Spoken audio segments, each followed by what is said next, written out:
తీర్చుకోవడానికి పరిగెడతా ఉంది.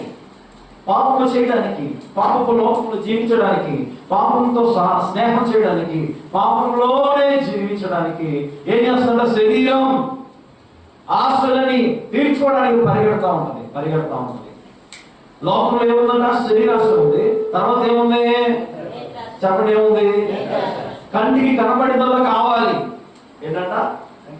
కంటికి ఈ నేత్రాశకి ఏమాత్రం కూడా జాలి కానీ దయగా ఉండదు.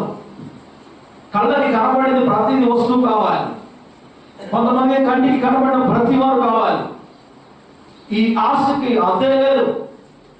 శరీరము ఒక పక్కన ఆశలు ఉన్నాయి, నేత్రానికి ఒక పక్కన ఆశలు ఉన్నాయి. ఒక మాట చెప్పండి, ప్రభు బిడ్డలు ఎవరు అని అంటే వీటికి వ్యతిరేకంగా బ్రతికేవారే.